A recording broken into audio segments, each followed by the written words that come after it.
It's my distinct pleasure again to introduce our second in a series of 4 transition lectures, and Dr. Langcake has become a CWIS stalwart and favorite of many of us. She's an active participant in many of our educational events, even though she's on the other side of the planet, and it's wonderful that she's going to present for us today. She's a trauma surgeon. She's ex-military, or still military? No, they kicked me out. They kicked you out. Okay. Sorry about that. That's okay. And she is from St. George Hospital in Sydney. And take it away, Mary. Thanks very much. So yeah, it's a real pleasure and an honour to be asked to do this. And again, the theme was mentors, and you heard John this morning talk about mentors in his life and what he thought a mentor should do. But I thought, hang on a minute, why don't we go back and actually ask ourselves why they're called mentors? And for those of you with a classical Greek history, you'll know that Mentor himself was the son of Alcimus in Greek mythology. He was a bro of Odysseus, and when Odysseus went off for 10 years to fight in the Trojan War, he left his son Telemachus with Mentor, thinking that Mentor would look after him.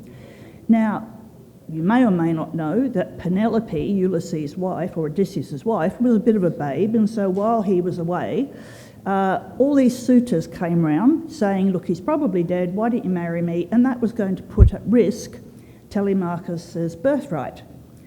So you would have thought that Mentor would have stepped up and said, no way, not on my watch, but he was actually quite hopeless, didn't defend Odysseus or Penelope. So Telemachus really ended up as a wuss. And he was sitting there wondering what he was going to do. Oh my goodness, I'm going to lose my birthright. So thank goodness for a woman. Because it was actually Athena who assumed the body habitus of Mentor, and she shape-shifted into a wiser version. Okay, sure, she did get Telemachus to kill all the suitors. I think she probably sent him down to the hardware store and said, get a bag of cement and harden up. I'm not quite sure if she tore him a new one, as John's mentor did, but he claimed his birthright. But men get the credit because the first recorded usage of the term mentor was by this chap, François Fénelon, Les Adventures de Télémaque, which he gave all the credit to the old crumbly version of mentor. So fair enough, we have to accept that mentors have traditionally been described as wise elder men. So what is a mentor? Well, it's not a coach. It's high-level encouragement, guidance for day-to-day work, and as you heard John say, that can extend out into career advice, etc. But a mentor shouldn't really instruct. They have experience and knowledge, and they can help. We've heard, like, write letters. We don't have that system in Australia, but, help to guide someone on a career pathway. And the mentee, which is a weird term, maybe I should call them Athenians or something these days. The mentee needs to be clear about their goal. They can't just go into a mentor and say, fix my life. So who would I describe as my first mentor? Well, this man here, Mr. Maurice Peacock, we were very traditional in Australia back then. He was a thoracic surgeon. I was at Flinders Medical Centre. It's where I did my medical school training at Flinders University. And Maurice was a pioneer in video-assisted thoracoscopy. He pioneered lung reduction surgery. And that very old VHS tape is in the Health Museum in South Australia because he demonstrated the first lung reduction surgery. So I worked with him at the end of our medical student time. We had a gap before we actually became interns, and so they were short of a resident. So I said, well, I'll do that, sounds like fun. I got told, he doesn't like women, he yells at people, he's really scary, and I thought, you're really selling this. But the reality was that what Murray, and I would never call him Murray to his face, in fact, if he was in the room here now, I'd probably still call him Mr. Peacock. He taught me meticulous attention to detail, not just in operative technique, but the way you set the patient up, the way you draped the patient, First time I helped him, I flicked the towel clip under a drape because that's what I'd seen done. And he just looked at me and said, "Who showed you to do that?" And I thought, oh, I'm going to die. And I just said, "I apologise, I have seen that done before. That's not how we like it." And that was it. That's all that was said. And the next time, I draped exactly as he wanted. But also how he liked his patients cared for. So my first day with him, he told me exactly how much fluid he liked, how high they sat in the bed, when they had x-rays. I don't know, as a resident, I don't know what you thought when you were training, but that makes life easy when someone is really, really clear about what they want. And in his hands, surgery wasn't a craft, it was an art. He was a big fella. This was before the days of 24-hour gyms, because he liked to work out before he went to work. His local gym gave him a key. So he'd be in there at 5 a.m. doing his workout. He would do his Saturday rounds in his tracksuits.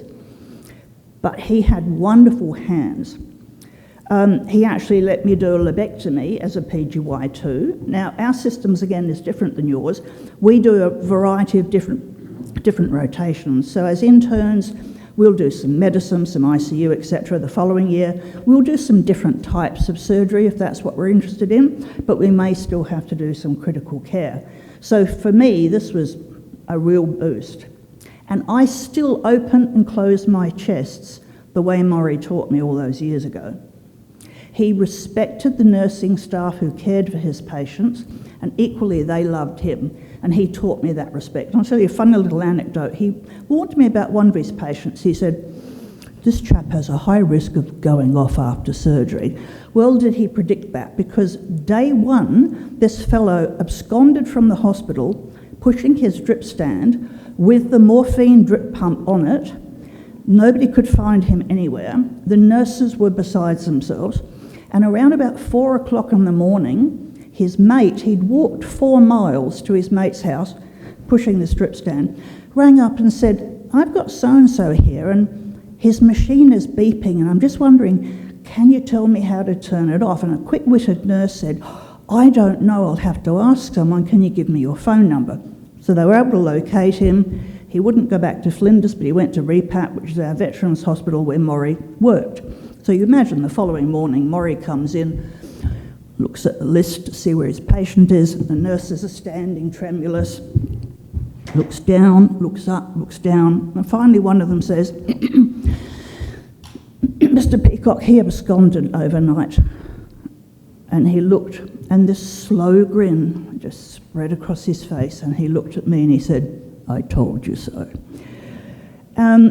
He reached out to me after my marriage broke down during training as well. It had been some years since I'd worked for him, but he showed me that ongoing care outside of just being a surgeon. And I talked to him about him very often to my own team because of his meticulous care. So at the very early stages of my medical career, when I was wondering, would I do surgery, etc., this man stood as a real beacon for me about how good one could be, despite this scary reputation. Who's my mentor now? You might wonder why I've chosen a medical administrator. So Heidi, it's Heidi, not Heidi. She joined the RAF as a medical student, so I'm not sure how it is here, but you can get the last 3 or 4 years of your medical student fees paid for, as well as get a salary. And then you earn a ROSO, which is a return of service obligation. Heidi had just intended to do that, but stayed with the RAF for 21 years. And you can see the experience that she had. So she had good leadership experience, trained through the military, before she then went and did her medical administration degree. She worked at Venice, St Vincent's Hospital, as run by nuns, need I say more, and then came to us in 2018 as our Director of Medical Services. She was actually my boss when I joined the RAF. That's her at a very young age, deployed to East Timor. And the reason I picked her as a mentor, and also I think as a real role model as a leader, is that she manages to bring compassion, warmth and humour into what she does as a leader. And she started to mentor me because I was going through a bit of a tough time professionally, And we started to meet initially weekly, but during COVID we pushed it out to fortnightly. And it enabled me to have someone to just, talk through the issues that were happening. She was the first DMS under whom I worked who actively promoted a culture of well-being. When she left, and I'll have a little weep about that, just recently to take up the district role, the comments on the electronic card included, "We've never worked for someone who so effectively brought together the staff base." And that included surgeons, and we're not often easy to please with the administrators. The coroner's inquest I was talking about was an awful case of a young man who lost his life in our ICU. It was actually my patient, from a dislodged trachea, which ended up causing cardiac arrest, bilateral tension pneumothoraces that weren't picked up. And by the time I was called and decompressed him, he had brain injury, 21 years of age. And it went to a coroner's inquest. Family were incandescently angry with every reason. Haiti sat through every single day of that inquest representing the hospital. She also supported me because I was feeling wretched about this poor young man's death, nothing I could have done at the time. And then when it was over and the decisions had been made, she presented at grand rounds to the whole hospital that wanted to be there, going through the process of the coroner's inquest, going through what was said, the shortfalls, etc.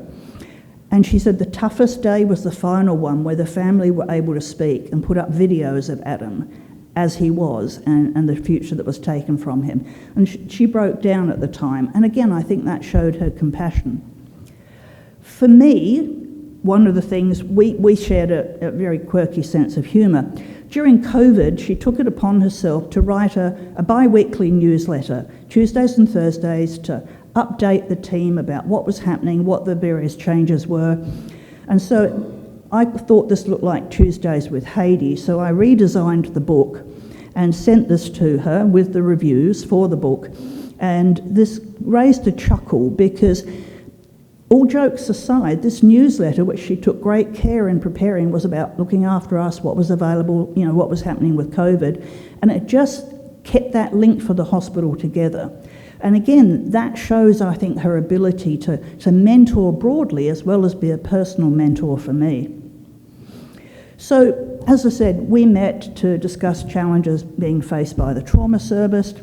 She was very unbiased. I remember going in once, I had a fellow who shall remain nameless I had brown hair before he started, and I walked in and went, that's it, he's got to go, you've got to kick him out. And she looked at me and she went, you hired him. And it stopped me in my tracks because it's true. I had the casting vote to take him on out of the two candidates that were shortlisted. And I sat down and went, yeah, I did. All right, how are we going to manage this? She has this remarkable ability to sit in a room full of people going off at each other. I recall the first DMS heads of department meeting she was at, and the surgeons were chatting away in the background, as we are wont to do, and she put on wing commander voice. She just struck the table once and said, can we just have one person speaking at a time? You've never seen a bunch of surgeons sit to attention so quickly in your life. But she demonstrated that she had that ability to be firm when needed, but also have that gentleness and compassion. She became a friend to me as well as my boss, but she also trusted me and trusted my judgment. Now, I don't know whether this will work. There you go. If the volume came up, that's the water boy going, you can do it. Because part of being a mentor is to actually say, okay, I'm not going to tell you the answer, which is as frustrating as blazes. I'm going to help you use that experience you have, and I'm going to help you see your way to that answer, because not only will that help you in this situation, that will empower you to deal with similar situations going forward. And that's what Haiti did for me, and it's something I think is actually quite a powerful thing that a mentor can do. This is some song lyrics I think we could all take notice of at times, because we are hard on ourselves. I went through a crisis of confidence recently with a missed injury, and I beat myself up about it. for quite some time, and it caused me some real angst. And she basically said, you need to take some time off. Oh, I can't do that. You know, I'd be letting people down and I'd feel guilty about it. She said, oh, that's okay. I'll make the decision for you. So I took some time off. It gave me some separation and some perspective to be able to talk to colleagues. And, you know, I got some counselling and things like that. I went back to see her and said, yeah, no, that was good. I'm feeling better. And she said, I'm so glad to hear it. Now, how do we stop that happening again? So using that experience to say, how can I stop myself beating myself up? We need to be hard on ourselves. What we do is a privilege. What we do with our patients is a privilege. We need to be firm in our expectations and those standards. You heard John say that today. But we also need to be fair on ourselves. And I think that's something that Heidi has always reflected on for me. So I don't know if you can read the cartoon. It says, of course I will stand behind you. I can't kick your butt if I'm standing in front of you. That's one approach to mentorship, I think.